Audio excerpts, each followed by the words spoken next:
Hi,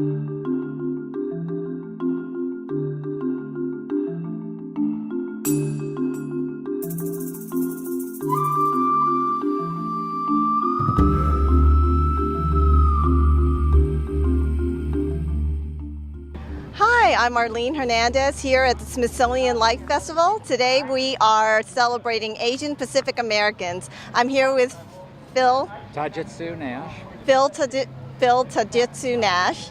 He is a curator of today's celebration. Thank you so much for meeting with us. My pleasure. I love Kids.gov. Oh, thank you. So for people who don't know about the Asian Pacific American program, can you give us a little background about that? Sure. Well, this is the first time in 44 years that the Smithsonian is celebrating Asian Pacific Americans. Asian Pacific Americans are about 14 million people, about 4% of the population. Okay. And we are spread all over the country. And we are celebrating Asian Pacific Americans in the D.C. area during the Folklife Festival here in D.C. Okay. And what that means is we're bringing people in from 30 different countries, from 24 different Pacific Islander nations and states. We've got people who are singing, dancing, doing crafts, food, telling us about their lives. So it really has something for everything. And I think the people watching Kids.gov are going to love the crafts and demonstrations that we have here. So now, is there a difference between Asian American and an Asian Pacific American, or are they one and the same? Well, traditionally people look at Asia and they think that all of us are from Asia. And yes, our ancestors came from Asia and many of us came from Asia. But what we're trying to celebrate here is Asian Pacific Americans.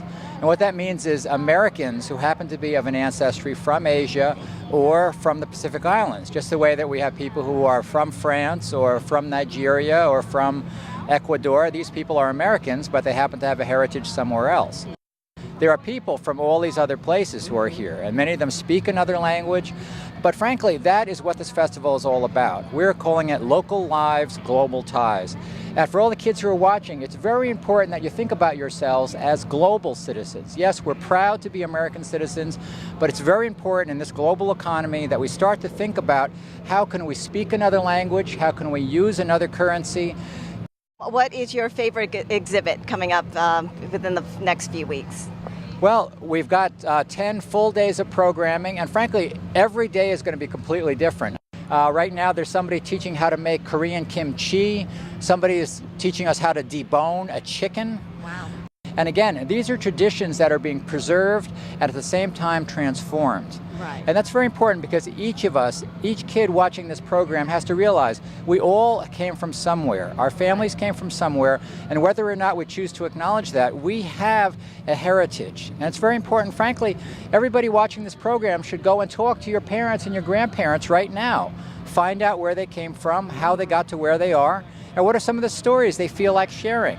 Because as you grow older, you realize how important it is to understand who you are. And part of who you are is who your parents are, who your grandparents are, who your great-grandparents are.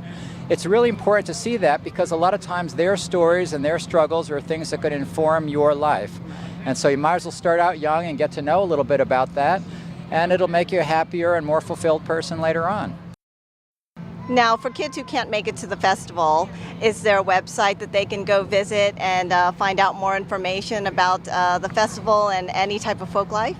Yes, if you go to festival.si.edu, that's festival.si for Smithsonian Institution.edu, because we're an educational group, you'll see not only stuff related to Asian Pacific Americans, but we also have two other very important programs. One is focusing on Mexico, and Mexico is not just one country, it's a country that focuses on many different cultures that are there. There are people speaking a number of Native American dialects and languages.